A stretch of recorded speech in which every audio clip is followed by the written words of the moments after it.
ভক্তি মাম অভিজানতি। ভক্তই আমাকে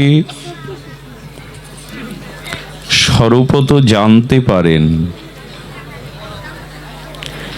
জ্ঞানী তার জ্ঞান সাধনাকেই সহায়তা রূপে ভক্তিপথে ভজন পথে পেয়ে যান। জ্ঞানকেই কর্মী যারা তাদের পুরুষার্থ চেষ্টা কর্মের দ্বারা কর্মের ফল শুভ বা পূর্ণ লাভ করেন।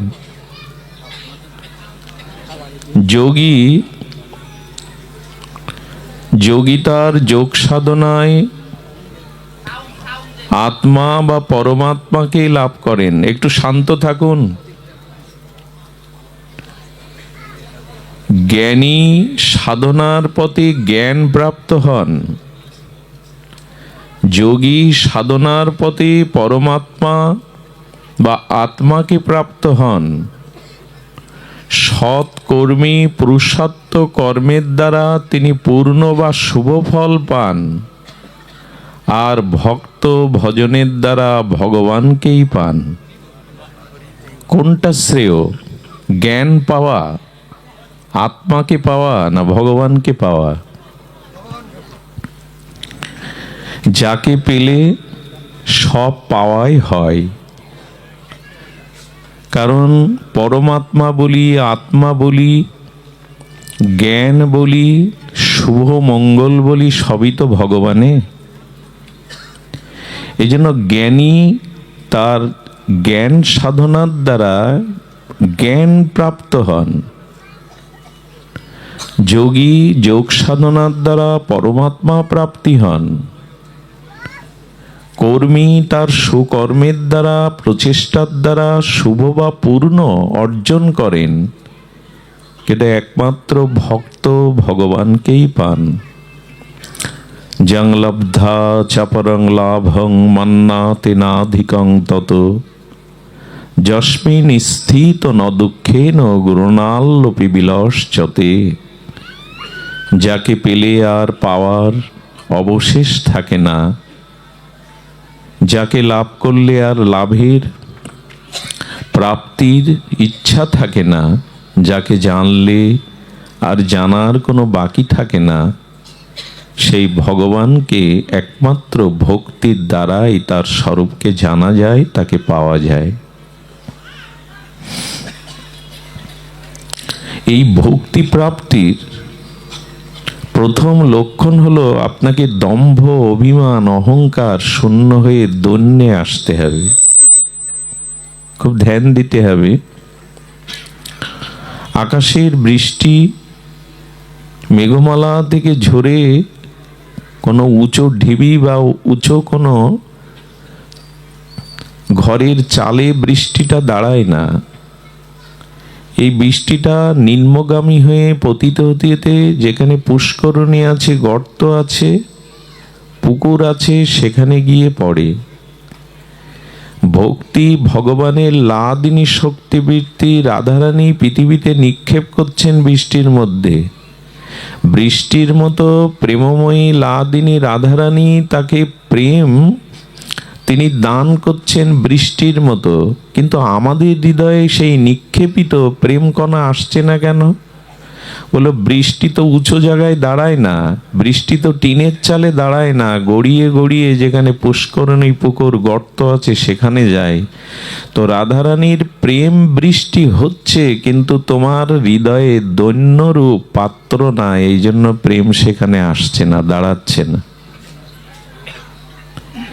বৃষ্টির জল গড়িয়ে গড়িয়ে যেখানে গর্ত আছে, পুষ্করণী আছে, নদ নদীতেই তো যায়।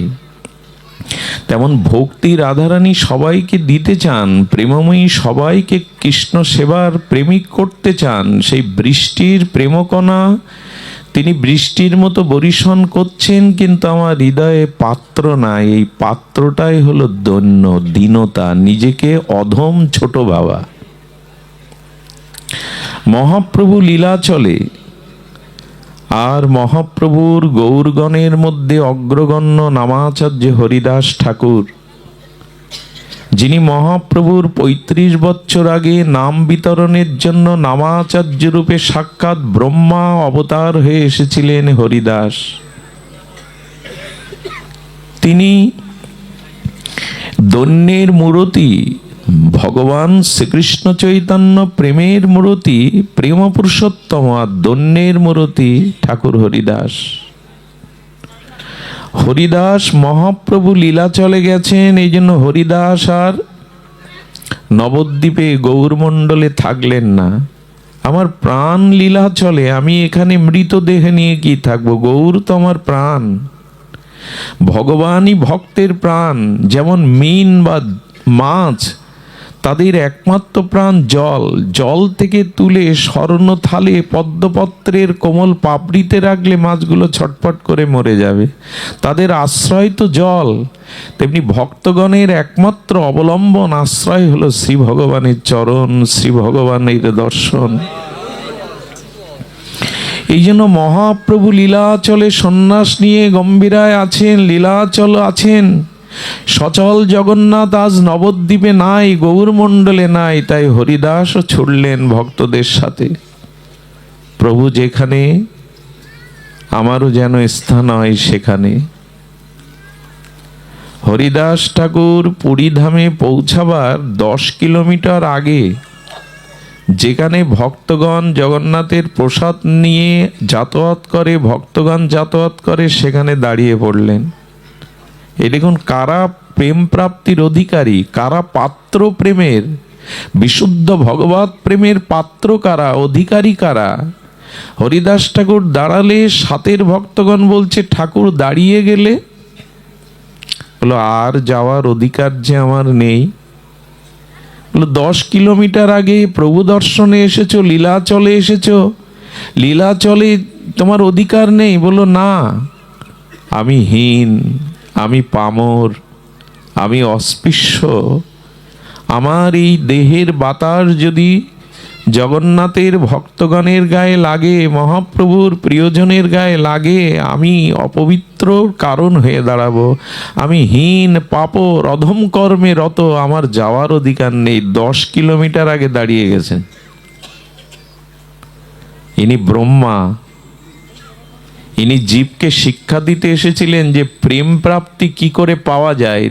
তোমার মধ্যে অভিমান থাকলে, দম্ভ থাকলে, অহংকার থাকলে, পাণ্ডিত্য থাকলে এটা পাবে না। 10 কিলোমিটার দূরে দাঁড়িয়ে কাঁদছে প্রভু, আমি অযোগ্য, আমি পামর, আমি পাত্র নই, অধিকারী নই। ওইখানে বসে পড়ে মহাপ্রভুকে, জগন্নাথকে প্রণাম করে কাঁদছে। গৌরমণ্ডল থেকে হাজার হাজার, সহস্র সহস্র ভক্ত মহাপ্রভুর দর্শনে এসেছেন। মহাপ্রভু গৌরমণ্ডলের ভক্তদের দর্শন করছেন, কিন্তু হাজার ভক্তের মধ্যে একজনের মুখ খুঁজছেন উনি। একজনের মুখ খুঁজে বেড়াচ্ছেন, কার জানেন? প্রভু খুঁজে খুঁজে বলছেন, আমার হরিদাস আসেনি, আমার হরিদাসকে তোমরা সাথে আনোনি। হাজার হাজার ভক্তের মধ্যে প্রভু চোখে সজল নয়নে একজনকে খুঁজছে। আমরা ভগবানকে খুঁজি বটে, এটা আমাদের জীবনের সার্থকতা বটে, কিন্তু জীবন ধন্য হবে কবে জানেন? যেদিন ভগবান আমায় খুঁজবেন। এত কোলাহল হচ্ছে কেন? আমি ভগবানকে প্রতিদিন মন্দিরে দর্শন করি, এতে আমার নয়ন সার্থক হয় বটে, কিন্তু আমার জীবন সার্থক হয় যদি ভগবান কখনো আমাকে প্রেমের দৃষ্টিতে দেখেন, ভক্তের দৃষ্টিতে দেখেন। এই জন্য এমন দৈন্য, এমন প্রেম আমাদের ভিতরে, এমন সরলতা আসুক যাতে ভগবান আমায় খোঁজেন। আমি তাকে খুঁজে কোথায় পাবো বলতে পারেন? তিনি যদি আমায় খোঁজেন তবে আমি তাকে পেতে পারি। আমি তো পথ চিনি না কোথায় তিনি, আমার মধ্যে তো সেই ত্যাগ বৈরাগ্য নাই, আমি পথ চিনি না ভগবান কোথায়। এই জন্য তুমি আমাকে খোঁজো। যে না আমি ভগবানকে চাই এটা বড় কথা না, ভগবান আমায় চাই কি না এটাই বড়। এই দেখুন, বলে আমার হরিদাসকে আনোনি তোমরা, কোথায় আমার হরিদাস? ভক্তগণ অবাক বিস্ময়ে তাকিয়ে আছে গৌরচন্দ্রের দিকে। কি ভাগ্যবান হরিদাস! আজ হরিদাসকে প্রভু এই সহস্র ভক্তের মধ্যে অন্বেষণ করছেন, যেমন মেলার ভিড়ে সন্তান হারিয়ে গেলে মা খুঁজে বেড়ায়। আহা, আমার হরিদাস কোথায় প্রভু? সে এসেছে 10 কিলোমিটার দূরে দাঁড়িয়ে পড়েছে, সে পামর অধম অস্পৃশ্য, সেখানে আসতে চায় না। মহাপ্রভু মনে মনে আনন্দ পাচ্ছেন, তোমাকে দেখেই তো ভক্তগণ শিখবে দৈন্য কাকে বলে। বাচ্চাটাকে সরিয়ে নিন। দৈন্য কাকে বলে? দৈন্য কাকে বলে? আমার হরিদাস জগতে শিক্ষা দিতে এসছে। আপনি আচরণ করে মহাপ্রভুর প্রেম ধর্মকে, ভক্তি ধর্মকে, ব্রজ ধর্মকে জানাতে এসছে। মহাপ্রভু মনে মনে কি বললেন? হরিদাস, তুমি আসতে না পারো আর পারো, আমি তো তোমার কাছে যেতে পারি।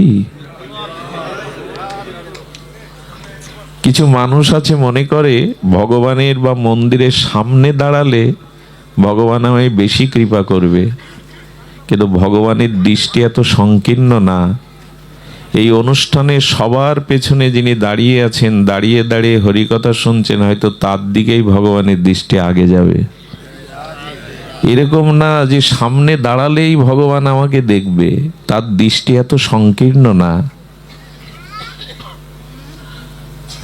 ভগবান দেখেন কার মধ্যে কতটা নিরহংকার, দৈন্য, কতটা সরল নিষ্কপট ভাব আছে। হরিদাসের কাছে এসে প্রভু জোর করে প্রভু হরিদাসকে আলিঙ্গন দিতে যাচ্ছেন। হরিদাস, আজ যেন সমুদ্র আসছেন নদীর কাছে। কথা তো নদী সমুদ্র যাবে, মিশবে, কিন্তু আজ মহাপ্রভু এসে যেই ছুতে যাচ্ছেন অবনত মস্তকে করজোরে, স্বভাবত ধন্য ঠাকুর হরিদাস পিছিয়ে যাচ্ছেন, বলছেন আমাকে ছুঁয়ো না, আমি অস্পৃশ্য, আমি পামর প্রভু, আমাকে তুমি ছুঁয়ো না। পার্বত যিনি ব্রহ্মা তিনি এই কথা বলছেন। নামাচার্য হরিদাস, মহাপ্রভু নামাচার্য না, মহাপ্রভু ব্রজপ্রেম দাতা। মহাপ্রভু হরিনাম এনেছিলেন, ব্রজভক্তি এনেছিলেন, নিত্যানন্দ দাতা শিরোমণি, কিন্তু নামাচার্য নিত্যানন্দ প্রভু নয়, মহাপ্রভু নয়, নামাচার্য হরিদাস ঠাকুর। আচার্য কাকে বলে জানেন? এই যে আমাদের বলা হয় ভাগবত আচার্য, আচার্য কাকে বলে? যদ আচারতি, যদ আচারতি ইতি আচার্য, তরায়তি জীব ইতি আচার্য। যিনি নিজে আচরণ করেন এবং অন্যকেও আচরণ করান, ইনি আচার্য। আমি আচরণ করি, কিন্তু কারো ভিতরে এই ভক্তি, এই প্রেরণা, এই শুদ্ধতা তাকে জাগিয়ে তুলতে পারলাম না, ইনি আচার্য নন। আচরণ করেন, অন্যকেও আচরণ করান, ইনি হলেন আচার্য। তো নামাচার্য হরিদাসকে প্রভু স্পর্শ করে বুকে নিতে গেছেন। ভগবান তো তার প্রিয় ভক্তকে বুকে নিতে গেছেন, পিছিয়ে যাচ্ছে। মহাপ্রভু তখন কি বললেন জানেন? আহা, এ বড় ভাব জগতের বিষয়, অনুভূতির জগতের বিষয়। যুক্তি তর্ক নিরসতায় এ বাণীর মর্ম হৃদয় স্পর্শ করবে না। মহাপ্রভু বলছেন, হরিদাস কেন পিছিয়ে যাচ্ছ? কেন এমনি করে নিজেকে অধম পামর বলছো? তবে শোনো, তোমায় স্পর্শিময়ী পবিত্র হইতে তোমার পবিত্র গুণ নাহিত আমাতে। স্বয়ং রাধা কৃষ্ণ মিলিত তনু প্রেম পরতত্ত্ব শ্রীকৃষ্ণ চৈতন্য বললেন, হরিদাস আমি তোমাকে স্পর্শ করছি নিজে পবিত্র হব বলে, কেন পিছিয়ে যাচ্ছ?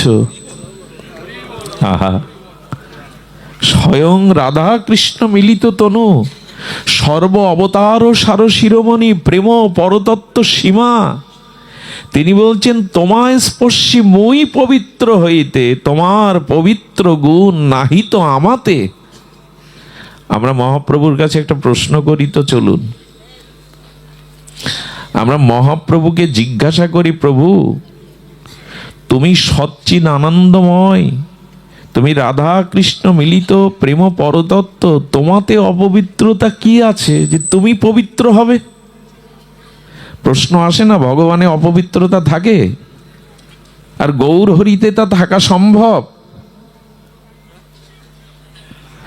গঙ্গায় কত লাশ ভেসে যায়, মলমূত্র কীর্মিকি ঠাঙর কুমির, গঙ্গা জল অপবিত্র। আর ভগবান তোমার চরণ থেকে গঙ্গার জন্ম, তুমি বলছো যে হরিদাস আমি তোমাকে স্পর্শ করছি আমি পবিত্র হব বলে। কথাটা কেমন মানায় কি? মহাপ্রভুর মধ্যে অপবিত্রতা কি আছে যে হরিদাসকে স্পর্শ করে উনি পবিত্র হবেন? আচার্যরা জানিয়েছেন, গৌরহরি যেন বলতে চাইছেন, গৌরহরি যেন বলতে চাইছেন, ধ্যান দিন, গৌরহরি যেন বলতে চাইছেন, হরিদাস তুমিও ঘর ছেড়েছ, আমিও ঘর ছেড়েছি।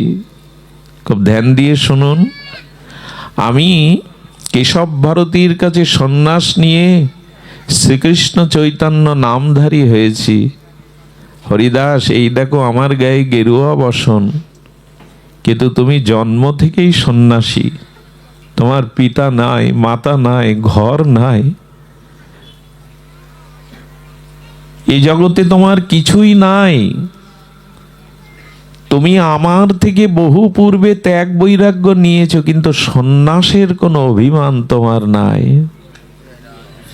জানেন, এই নামাচার্য হরিদাস জীবনে ঘর বাঁধেনি, কোনোদিন ভালো পোশাক গায়ে জড়ায়নি, শ্মশানে মশানে ফেলে দেওয়া এক টুকরো কাপড় গঙ্গা জলে ধুয়ে রৌদ্রে শুকিয়ে লজ্জা ঢাকতেন।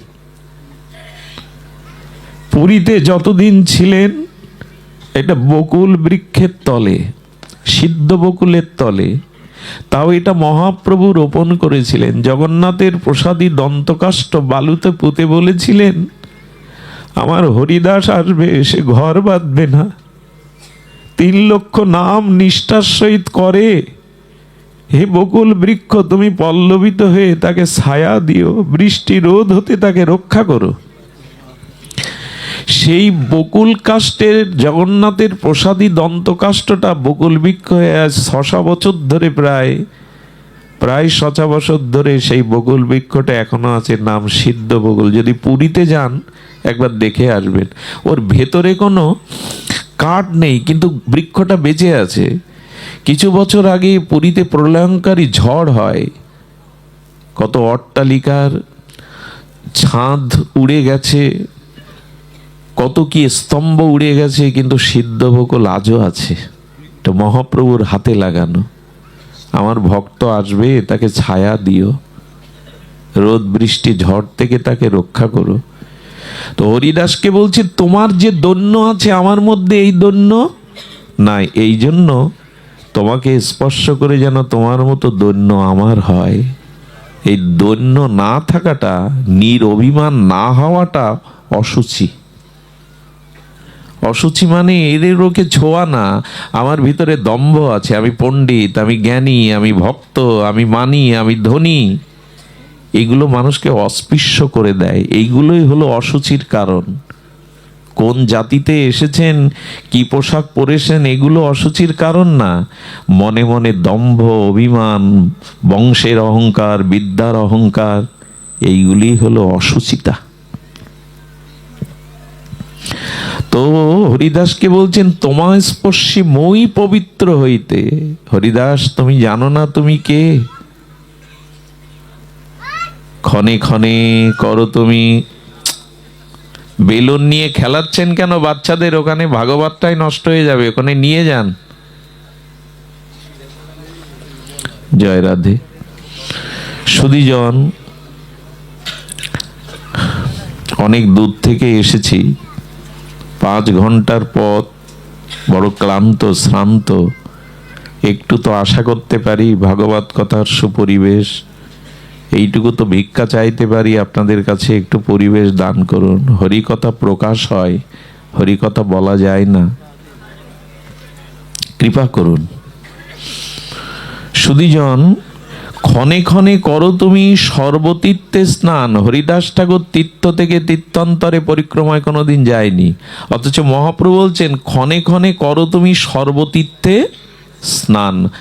তার মানে যারা দৈন্য অভিমান শূন্য হয়ে ভগবানের নাম রূপ লীলা চিন্তনে রত থাকে, এদের তীর্থে যেতে হয় না, তীর্থ এদের এসে বন্দনা করে। সুধীজন, আমাদের বিদুর, পরম ভগবত বিদুর মহারাজকে দেখে যুধিষ্ঠির মহারাজ বলেছিলেন, কাকা আপনি কুরুক্ষেত্রে যুদ্ধের আগে কোথায় গিয়েছিলেন? বলে তীর্থ পরিক্রমায়, তীর্থ পরিভ্রমণে। বলেছিলেন, যার হৃদয়ে গদাধারী গোবিন্দ স্বয়ং বাস করেন তার চরণেই তো সকল তীর্থ। আপনি আবার কোন তীর্থে গিয়েছিলেন? আচ্ছা, সাধুরা মহাত্মারা যাদের চরণেই সকল তীর্থ, তারা তীর্থে যায় কেন? কেউ ঘুমাবেন না, জেগে থেকে শুনুন। তারা তীর্থে যায় কেন জানেন? যখন ভগীরথ পৃথিবী থেকে গঙ্গাকে আনয়ন করে, তখন পতিত পাবনী সদ্য পাতক নাশিনী হরিশ চরণশ্চ্যুতা মহাদেবের জটাজুট উদ্ভূতা, এই তিলক পাবনী গঙ্গা বলেছিলেন, বাবারে আমাকে নামিয়ে নিয়ে আসলি এই ভারত ভূখণ্ডে, এই পৃথিবীর ভূখণ্ডে, কলির জীব স্নান করে আমাতে পাপ রেখে যাবে, কিন্তু আমার বুকে যে পাপগুলো জীবের জমা হবে, সেই পাপগুলো কি করে আমি নাশ করব বলতে পারিস? খুব বড় একটা প্রশ্ন করেছিলেন গঙ্গা, আমাতে তো সব পাপ ধুয়ে যাবে, আমার পাপ কি করে নিষ্কাশন হবে? ভগীরথ বলেছিল, মা ভেবো না, তীর্থযাত্রার ছলে ভগবানের প্রিয় শুদ্ধ ভক্ত যখন তোমাতে নেমে স্নান করবে, তখন সেই ভক্তের চরণ ধুলিতে ছোঁয়ায় তোমার এই পাপ মলিনতাও দূর হবে। এই জন্য ভক্তের দর্শন, ভক্তের চরণ, এখানেই সর্বতীর্থ। আচ্ছা, কেন লক্ষ্য করুন, তীর্থে গেলে ভক্তি হয় না, তীর্থে গেলে পুণ্য হয়। কি হয়? কথার দিকে ধ্যান দিন, তীর্থে গেলে কি হয়? পুণ্য হয়। কিন্তু ভক্ত চরণে এলে, ভক্ত চরণ দর্শন হলে ভক্তি হয়। কোথায় পুণ্য আর কোথায় ভক্তি? এই জন্য বললেন, ক্ষণে ক্ষণে করো তুমি সর্বতীর্থে স্নান, ক্ষণে ক্ষণে করো তুমি যজ্ঞ তপ দান।